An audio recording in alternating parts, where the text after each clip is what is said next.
And we're back with more of the Flintstones Surprise at Dinosaur Peak, and now that we got all the gems, let's go ahead and talk to this pterodactyl. And now that that's done with, I mean, these things might as well be the Chaos Emeralds with the way they look and the fact that there are 7 of them. But, I mean, that's,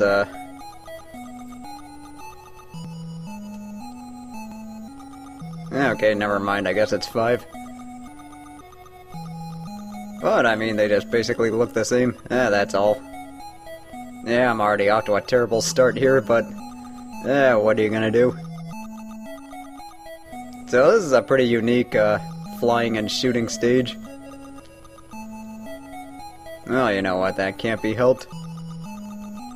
Because Dinosaur Peak is a fairly dangerous place, so unfortunately he just doesn't want to put himself in danger. And this is a pretty unique, flying and shooting stage. And then you can also get some extra stars out of it. And basically this is just a, shoot the ones that are only in immediate danger to you, like those big rocks. And also for this stage, I just don't like staying up too high. Just because it's really easy to get picked off by those smaller rocks. And then that one always gets me. But I mean, this is just more of a, quick timing thing, and really the easy way to get through this is just sit on one particular trajectory. And just when you're prepared for that one, you're just not going to get caught off guard by the rest of it. And I got a life back, so that's always good. Yeah, that's a good thing about this stage, is that it is pretty easy to get some lives back. And it is very short too, so it is pretty easy to get through. And now that we're that, welcome to the beginning of Dinosaur Peak, where basically what we gotta do is just make our way through all this crap. And I'm already off to a bad start here. Yeah, the tricky thing about these statues is that they do regenerate, so you do have to be aware of these things, and you just don't want them catching you off guard. Let's see, how do I want to do this? Yeah, one other tricky thing about this stage is that, there are parts where you have to climb up ledges with Fred, and then you also have to climb on ropes with Barney, and it is pretty tricky to discern between these two. Okay, that one almost always gets me every time. Yeah, this part is pretty perilous, so especially when there are respawning enemies. Alright, good. At least we didn't get hit by that guy. And yeah, for this part I'm going to be doing a lot of switching between Fred and Barney, just because I feel that Barney's more equipped to handle the stuff from far away, and he is a better matchup for those statues than Fred is. And then Fred, on the other hand, is a better matchup for those pterodactyls. So let's just see if we can't take care of him here. And it turns out we successfully got rid of that one. Let's see, I think there's going to be another one showing up. Yep, there he is. So let's just go ahead and axe him out of here. Let's see.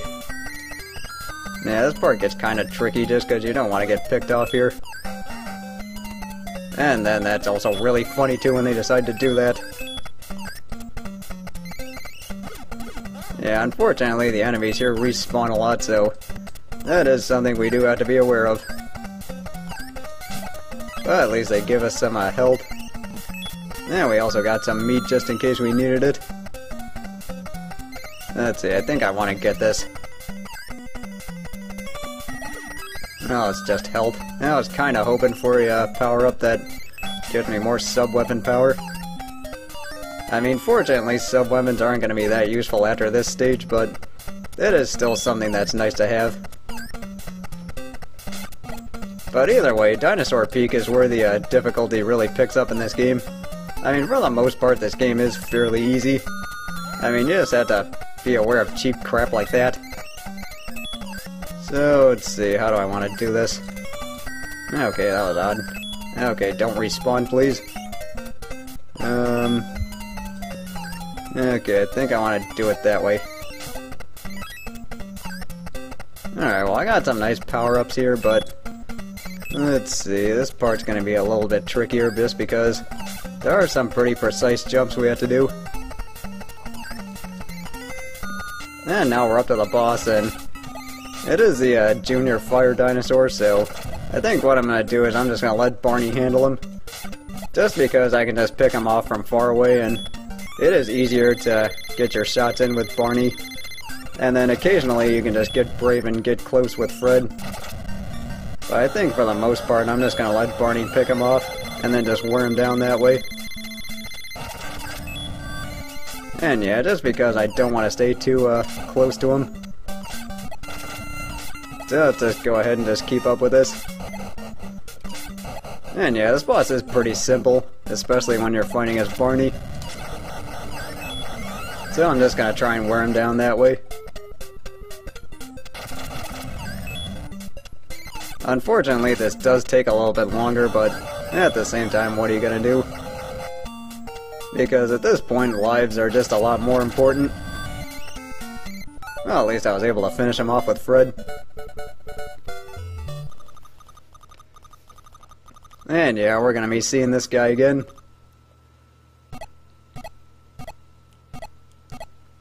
Just whenever he's done hopping across here. And now, welcome to the final level of the game. This is the inside the volcano. And this part is a very nasty area, especially because it's really easy to burn through lives here. And the biggest thing we have to be aware of right now is the spikes. And for this first part, I'm going to let Barney handle most of it, just because he is smaller, so it's easier for him to get past these spikes. Because if I was Fred and I tried passing under those spikes, I would have gotten hit. So a lot of this stage is going to be about just getting past these obstacles and then making a pathway for yourself. Yeah, because this is a very tough part, as I've said before. And it is really easy to run through a lot of lives here.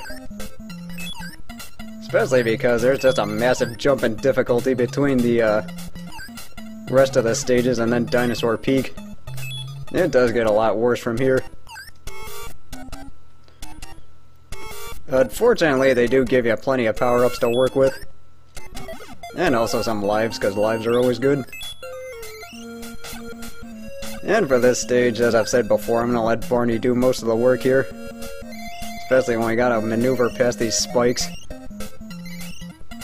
Yeah, I mean, this game definitely plays a lot of hardball in this part, because there are a lot of gimmicks from certain other games. Okay, I see you there, Bat. Alright, well, that didn't go the best. Yeah, unfortunately, there are a lot of spikes, a lot of lava, and pretty easy to get yourself killed here when you're not careful. I mean, I would advise you to take your time here, but then again, there are a lot of things that happen in this game that don't warrant it. Might as well. And while we're here, let's just slingshot the hell out of this guy again. And it is just that previous boss, and you just handle him the same way. I mean, fortunately, we don't have to worry about him bringing down rocks, so at least we got that going for us. But yeah, I really do like the tense atmosphere of this stage. I mean, besides the music, the game just does a pretty good job with its, I mean, the graphics too make you feel like it's a pretty tense spot. But then we're not even up to the really nerve-wracking parts of this stage yet, which is just, gonna be a lot of fun to deal with. Okay, anytime you want to die now. Alright, so... well, that was a pretty nice break, so now we're up to the pretty nasty stuff.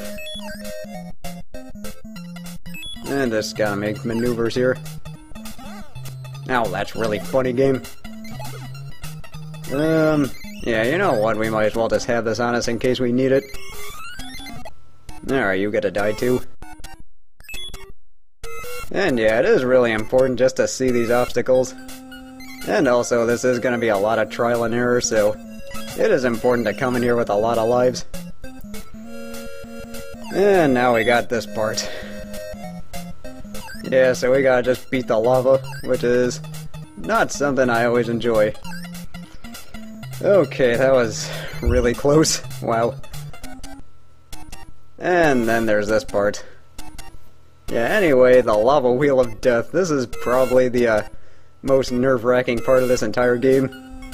So what we gotta do is just precisely maneuver here. Just a lot of tricky movement.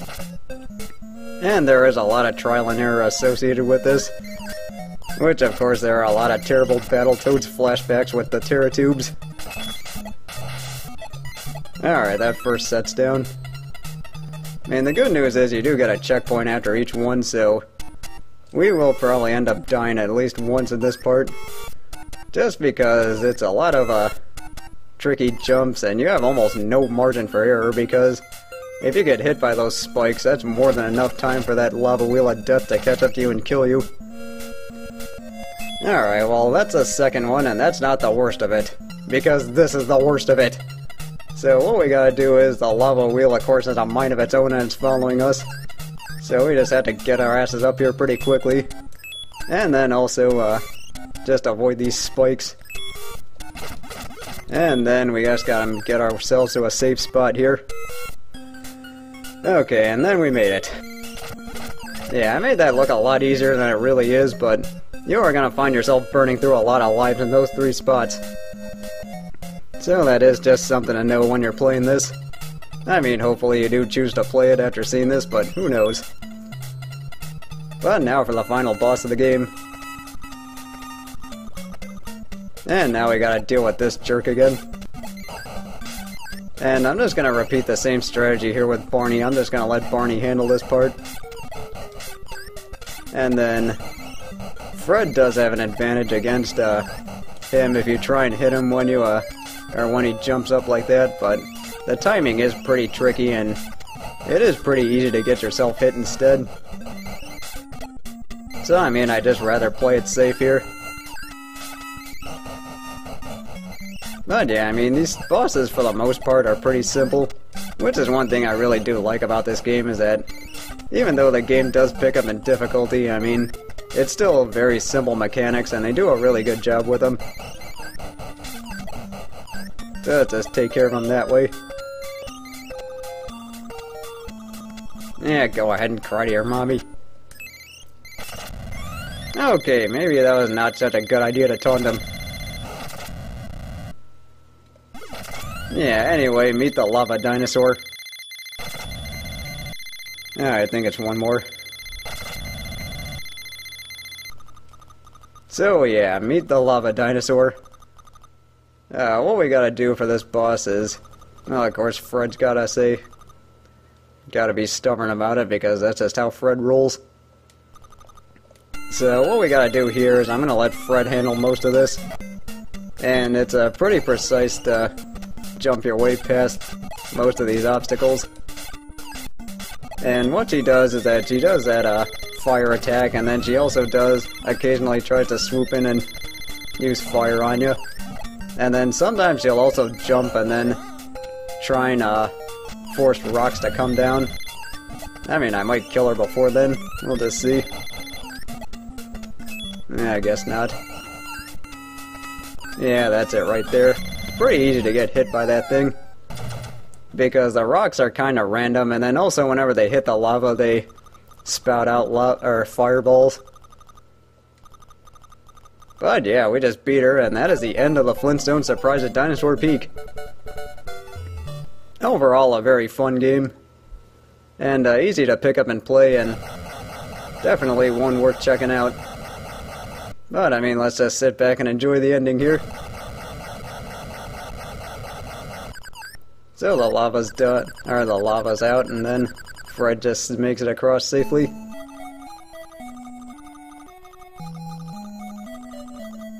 So then it turns out that Pebbles and Bamm-Bamm had marshmallows for some reason.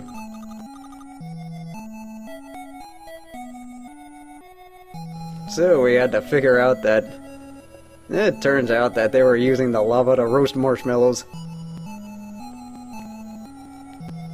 And of course, in classic Flintstones fashion, all the stuff we were doing ended up ruining their day.